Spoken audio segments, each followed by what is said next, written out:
eno ne ade teacher esombo ne daily bread no then I share spiritual famine and poverty. Spiritual famine and poverty. Hum a come and you hear. A come and you hear. Now,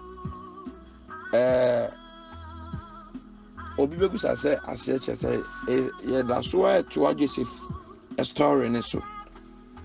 And never be a room. Mama, brother, sisters, and Minya no more Ghana near Contu Minina. And I no pay dear bass, some never person or catch a potty. Dear some other person or catch a potty. The catcher said Joseph is a type of Christ. Joseph or ye Christo and Sasso, Pepe, our trust him. Until the home semblin a Christo home and I use ye the route. And nipa bebre adwen baabi a omuwo baabi omu free baabi omu hye no ese eno nti na emu ntimi make impact eno ne first na do start here but it's never true. Made Abraham any Lot assembly beshim Abraham na papa ni kura adwen papa na papa ni do nipa na obre ne ho ase na onhwe no nkwa ne yedie enti hwade Abraham bra Erade frɛ no a wɔkɔ no ɔfa ɔno anabo ne wafa ase kan ne ho ɛso ɔno ne bitu anamo no bebra wo mu kɔ no ɛhɔ na me hya ase afiri Bible say confusion esi wo mu ntam along the way yabra ba ye born we may come across all these confusions ebetime esi wo no wa wade mu o workers anom ye adwuma ifia wakɔ han asɔre awom ɛyɛ normal thing, it can happen. Into papa no so paasum bi enti no bra yemu ntete fa ha na memfa and o ma kwan sɛ akra no ni kan choose baabi o perfect and abofra no choose baabi a ɛhɔ ɛhɔ ɛyɛ pasture good place and our final bram fa desert place a dry place but Erade say Bible say Abraham koi ema ni kosi ni yi ema de ono fa baabi ɛhɔ yɛ no ɔsa akɔkɔboa no ɛne sɛ abrabɔ enye baabi a wote no ne baabi a wofire no enihia is about the Erade kan ho abrabɔ enye school a wokɔɔyɛ asɔre afirim edin a wo ɛyɛ the Erade kan ho ɛne sin yi nti Abraham koi ema ni sin fi sɛ ne Erade kan ho ema Lot koi ono ofa baabi a yɛ no ɛsa akɔsɔfae the same as ne ba Jacob baabi a Jacob kɔɔyɛ no Bible say na kuro no yentu abura wo so bi etu a ema ba Joseph kokotu yi ema ne bai if he say na Erade kan ho adentin ne ekom di nipa ne bi omukra ene omhonhom aye dry asofo bebre honhom aye dry honhom ekom de wo mo honhom ahiahia wo mo ene say ye hwade bi na Joseph emaame ene ne family ewo Canaan ena ono so ewo Egypt ye nhwe sa comparison we Pharaoh krom ye the Bible mu say ka say ye aya ye the Misrim ejina ho ma wiase ye the sa na ye comparison ye ejina ho ma wiase na ye the Canaan ejina ho ma the promised land and answer Christopher your destination and answer your expectation baby you free ankasa to say Garden of Eden nti ye hwe say ka Canaan and a good place and Egypt enye good place because Erade ko yi Egypt Israel fall from Egypt from enkwasumu amanihunu mu edomo ba Canaan na ye nhwe say Joseph enuanom ene o maame ne family nyina egu Canaan anu aye nyame man no aye promised land aye boss asase no aye oman papa no omugu Canaan ene kom ehwe won yensuan de kakra bi wom aye very short ena Joseph ewo Egypt ena ono so o enjoy ne ho aton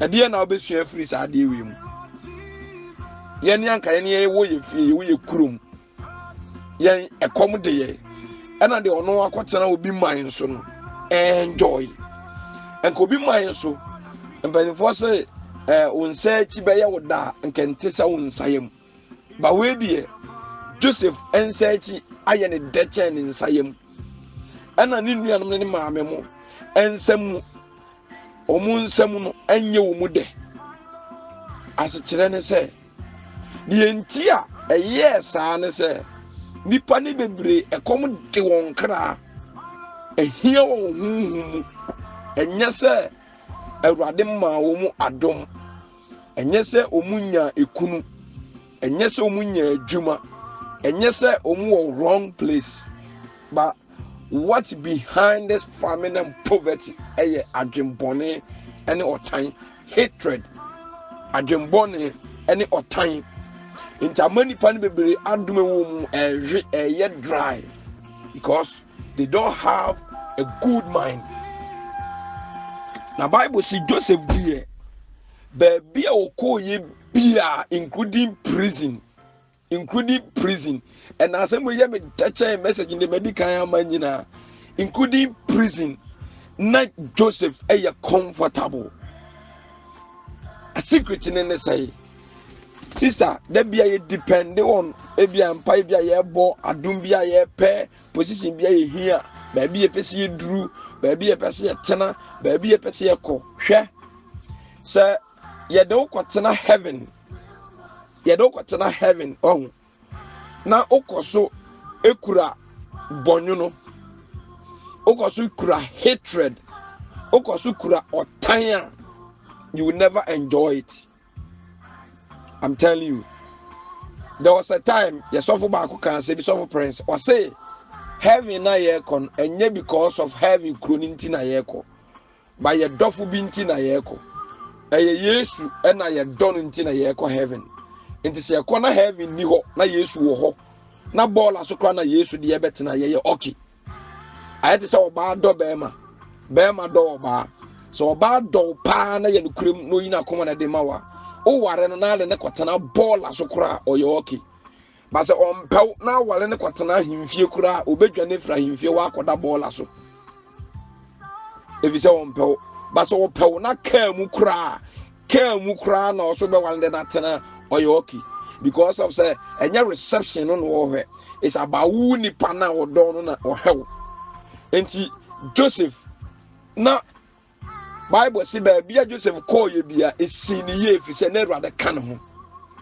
na Joseph ekura the mind of God na ni share Awurade all the time na o depend on God na oni menasepo any adwen fufuro bia woni munti no na wo ye comfortable even prison na wo ye comfortable even Egypt ba adwen boni nti no na ni nuanom ne maame mo etike na enso na ekomo de won na ehia won cause of say na woni adwen papa eno na ekoso wo wiase na obi pressure ko betimi atu kwan akwa America nti nipa ne bebere wo mu tinim se menko America mintumi nyeye man ko university de mintumi nyeye minya asofo ya dom ne de mintumi mpagya mintumi ngidi mesu mintumi emeye nipa asomasi minto kan minsi fie ne sister adwie kuta wunti no on say wo good place pa ba unhu so mfaso adwemboni ekuta wunti wonya awade papa ne bi pa nso unhu so mfaso unkura adwem papa nti Awurade ama wadom pa ntum enso ntumi mfanhye ntumi mpie ntumi nya adwuma saade ne wo wutiri mu ninti na adwene wo wutiri mu ninti no unim se wo be free hebe hosem wo be free Cana na akopemwa ewo Egypt Pharaoh enayase Joseph atimi atena wo prosper were really over them and Awurade ama ye ntumi akrisofo ebi se wo se emankuma modi wiase so nkunim dada munkunim dia amodi no ani mugidi efise de wotimu mu no so che de owu wiase Joseph timi kwatena wrong place kurobonim etime rule over the whole Egypt san and Christopher Radia say and Kaya ne bonne bets and another rule over sin everywhere and Kaya bet to me atana because of say and never be atana ya rade yanene wa yon kofa o kanya hunti no baby and them to say and them jemu yanam nsuo rather say o kanya hu enti say o kanya hu he shall supply all our needs according to his riches. And we are out and desire the way by a main qua make us say, men kai crada, say, Bibia, we are say, enmity me who say, baby, we are say, and I say, it will be abba. I don't know, enmity, Mr. Ramo. Why would you mean no pay beer? So I'll be fast, send me a nano pay me catch the we are. Obek fast, me a make catch the we are, obet na museum, edie.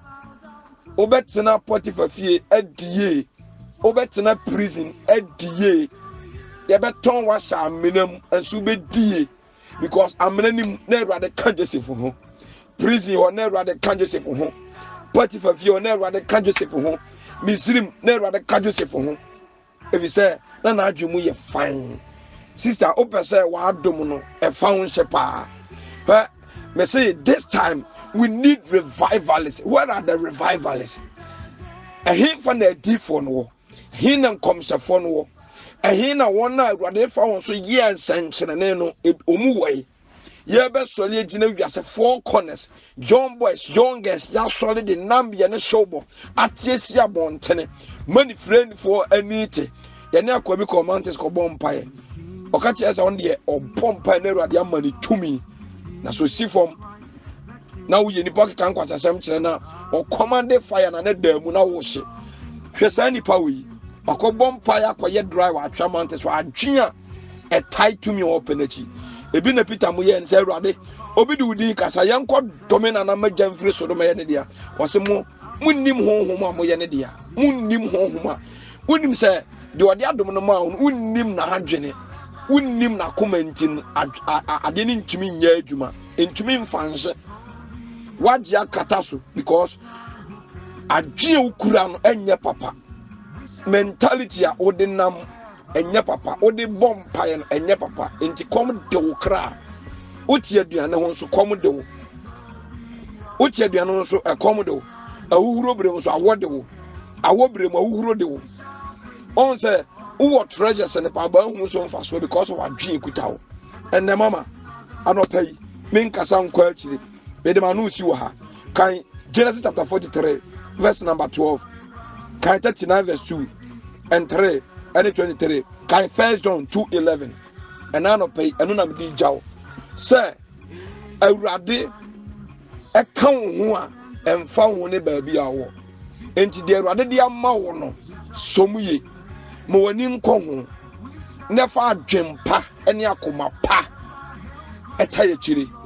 Na ubediye ube function ube sase jai comparison jai nkrofo a odwen wo mo adwen bone jai wrong imagination no ma wa adwen enye free osofo bi a na ne sofo keto wo na se ama ni nya problem na obeteki ni position papa ne kono no so akra ne nsa no say my friend I am leaving this church.